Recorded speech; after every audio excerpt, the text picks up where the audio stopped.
Olá para você que me acompanha aqui no canal do meu tio Oscar. Hoje a gente vai analisar Os Rejeitados, de 2023. Eu sempre achei meio irônico assistir filmes de temática natalina morando aqui no Brasil, porque enquanto o sol quente castiga a nossa pele aqui no hemisfério sul, as histórias normalmente enfocam a realidade do inverno na Europa ou na América do Norte, período no qual a neve é onipresente na maioria das regiões. Então é preciso fazer essa espécie de ajuste sensorial para absorver de forma mais efetiva o peso do universo criado pelo roteirista. E no caso específico desse filme, existe também um elemento temporal que precisa ser observado. You will be afforded limited windows for recreation and supervised physical activity. The gym's not even open yet. Yeah, they only lacquered half the floor. Fresh air will do you good. It's like 15 degrees outside. And the Romans bathed naked in the freezing Tiber. Adversity builds character, Mr. Tully. Eu citei a questão do tempo e do espaço porque determinados filmes repercutem de forma muito singular nos Estados Unidos, mas não são assim tão celebrados por aqui. E me parece que esse é um exemplo didático. Os Rejeitados foi exibido pela primeira vez no Festival de Telluride ainda em agosto. Recebeu críticas majoritariamente positivas e depois estreou em circuito comercial norte-americano no mês de outubro. Metade de toda a bilheteria acumulada, de cerca de 40 milhões de dólares, foi graças ao público da América do Norte, sendo que a confluência de todos esses fatores pavimentou o caminho rumo à temporada de prêmios. A história se passa no início da década de 1970, um momento histórico delicado para os Estados Unidos, que sofriam com os efeitos da Guerra do Vietnã e de uma recessão econômica. O humor social daquela época não era dos mais favoráveis, e em meio a tudo isso, o filme nos apresenta três personagens muito singulares. O primeiro deles é um professor de história clássica chamado Paul, que trabalha em um internato apenas para meninos da região da Nova Inglaterra. Ele tem uma filosofia de ensino linha dura, exigente, que não admite falhas. Até por isso, ele é impopular entre os garotos e também entre os seus colegas, mas mantém a filosofia de raramente conceder notas acima de C. Na equivalência para o nosso sistema brasileiro de ensino, isso significaria algo em torno de 7. Ele também não se comove muito pelo espírito natalino. É um homem rígido e cartesiano. Paul, at your core, you're an excellent teacher. But your approach to the students is rather traditional. The school was founded in 1797. I thought tradition was our stock in trade. No período das festas de final de ano, a escola para por alguns dias para aquela tradicional reunião familiar de funcionários e alunos. Mas o professor Paul permanece ali até por não ter para onde ir. Aqui ele é um homem solitário, que utiliza a disciplina e a rigidez como escudo contra as suas próprias frustrações. E aqui começa a ficar evidente a riqueza descritiva de cada cenário, que ajuda a explicar para o espectador quem é quem na história. O quarto onde ele dorme é desagradável, repulsivo, pouco convidativo. Uma expressão dele mesmo, que além de tudo tem sérias dificuldades de relacionamento social. Nesse sentido, a história caminha mais uma vez por um tema que é recorrente nos filmes dirigidos por Alexander Payne. Protagonistas que são forçados a sair da sua zona de conforto. Em Eleição, de 1999, a vida particular de um professor é afetada pelo processo eleitoral de um colégio do ensino médio. Em As Confissões de Schmidt, de 2002, um homem já maduro embarca rumo ao casamento da filha e passa por um processo de redescoberta pessoal. Em Os Descendentes, de 2011, um homem de meia-idade precisa se reconciliar com as filhas após um trágico acidente sofrido pela esposa. E em Nebraska, de 2013, um idoso viaja com o filho para supostamente resgatar o prêmio de um bilhete de loteria, mas a viagem acaba servindo como um catalisador da relação entre ambos e das memórias do passado. Payne realmente gosta de abordar protagonistas em crise que passam por momentos de reflexão e ressignificação pessoal. Feels kind of like home. Yes. And I guess I thought I could make a difference. I mean, I used to think I could prepare them for the world, even a little. Provide standards and grounding like Dr. Green always drilled into us, but the world doesn't make sense anymore. It's on fire. Quem interpreta o protagonista nesse filme é o ator Paul Giamatti, indicado ao Oscar em uma disputa acirrada pelo prêmio da Academia contra Cillian Murphy, de Oppenheimer.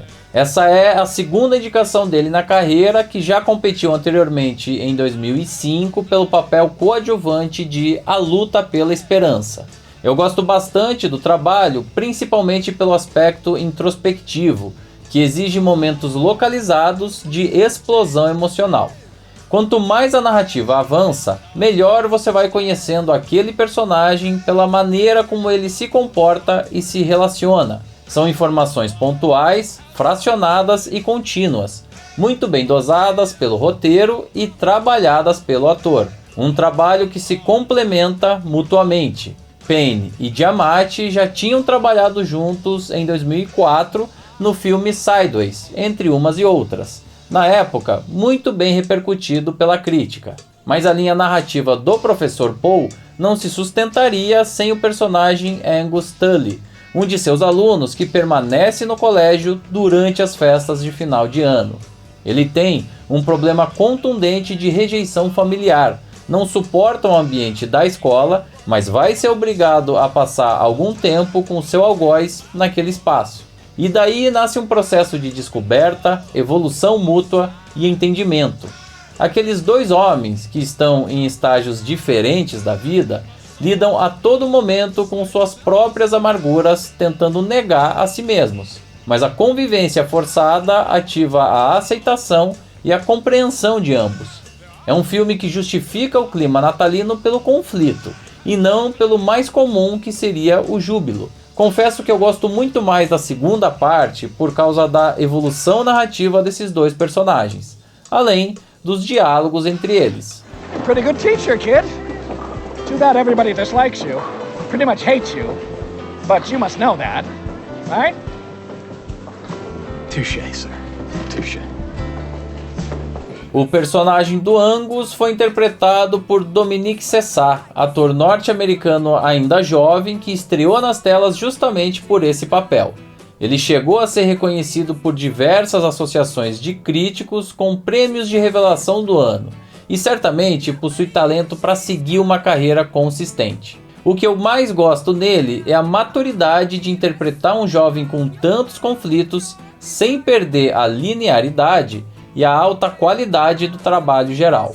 E até pela idade, as suas cenas exigem explosões emocionais mais intensas, mas que foram muito bem executadas. E a terceira personagem crucial para a história é a Mary Lamb, uma mulher negra que trabalha como cozinheira naquela escola enquanto passa por severos desafios emocionais. Ela é a representação dos estratos menos favorecidos da sociedade norte-americana, ocupada de servir os filhos ricos do país, que a olham com desdém, enquanto o seu próprio garoto é morto na Guerra do Vietnã. Cada dia naquele colégio ativa nela a lembrança do próprio filho, com o qual ela nunca mais vai poder passar um Natal. Ao contrário dos outros dois personagens, ela parece ser mais consciente do seu lugar na sociedade e mais bem resolvida em relação às suas questões. Ela enfrenta seus desafios e tem os seus momentos de fraqueza, mas consegue enxergar a realidade de forma mais sóbria.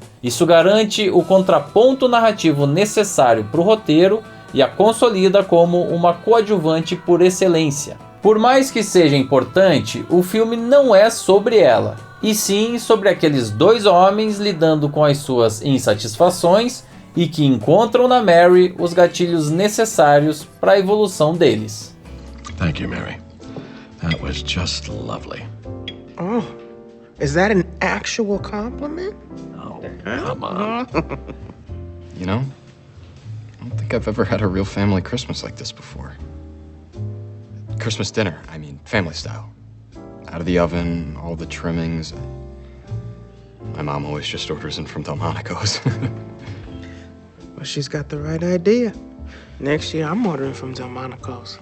Quem interpreta a Mary no filme é a Da'Vine Joy Randolph, uma atriz ainda jovem que começou a carreira como cantora e anteriormente esteve no elenco de Meu Nome é Dolemite, de 2019, além de Estados Unidos vs Billie Holiday, de 2021, dois títulos de considerável repercussão. Ela venceu em praticamente todos os prêmios da temporada desde o Globo de Ouro e é uma das grandes favoritas na noite do próximo Oscar. Além do elenco, as outras 3 indicações vieram para melhor filme, melhor montagem e melhor roteiro original. Eu não considero a montagem um item tão exuberante assim, ainda que seja competente. Já o roteiro é realmente muito bem escrito, porque consegue unir em uma única linha narrativa a trajetória de 3 personagens distintos na origem e nos conflitos pessoais, mas convergentes sob uma perspectiva social. O título original em inglês, The Holdovers, quer dizer os remanescentes, ou os que sobraram. No Brasil ele ganhou essa tradução que é mais forte justamente para exprimir as intenções do roteiro. Aqueles 3 personagens são pessoas comuns, invisibilizadas por um contexto capaz de destruir sonhos, metas, autoestima, relacionamentos, convivência, enfim. A constatação é dura mesmo.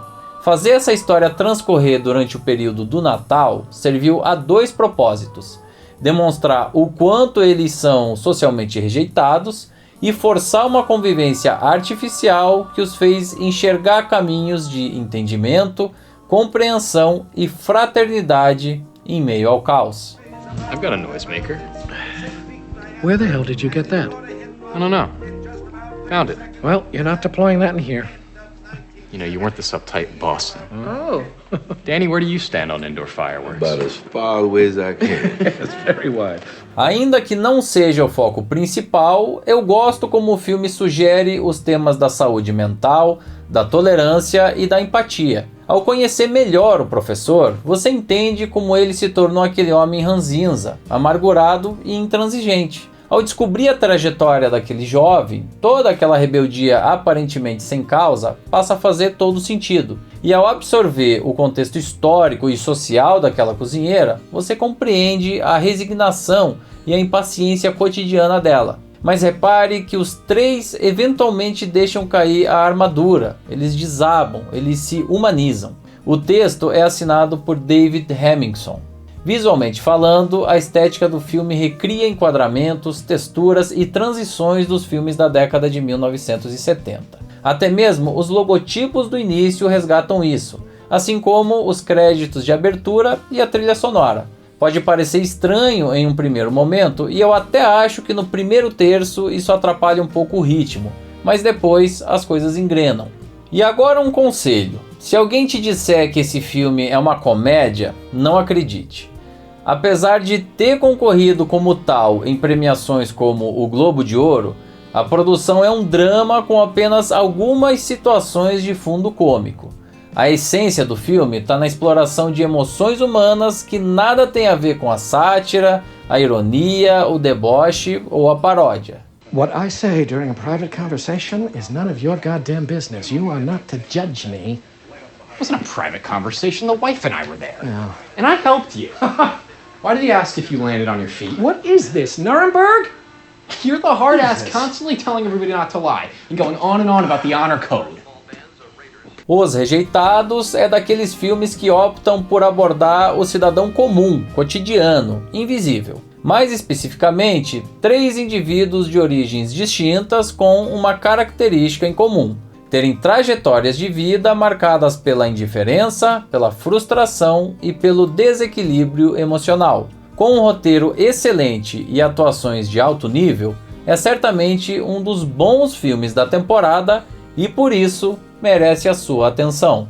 I find the world a bitter and complicated place, and it seems to feel the same way about me. I think you and I have this in common. But don't get me wrong, you have your challenges. You're erratic and belligerent and a gigantic pain in the balls, but you're not your father. You're your own man.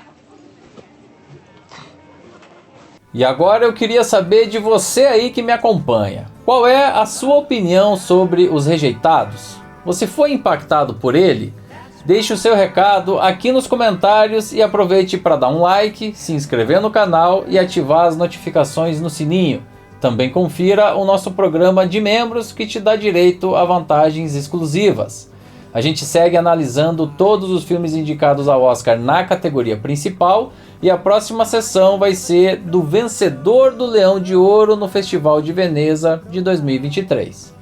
Pobres Criaturas, de Yorgos Lanthimos, com 11 indicações, hein? E atenção, não perca a cobertura do Oscar 2024 aqui no canal Meu Tio Oscar. No dia 10 de março, a partir das 18 horas pelo horário de Brasília, vai ao ar a melhor cobertura sem cerimônia, com direito a convidados mais do que especiais, comentando diretamente de um Glass Studio montado no Meu Tio Oscar Night Experience. Te espero aqui!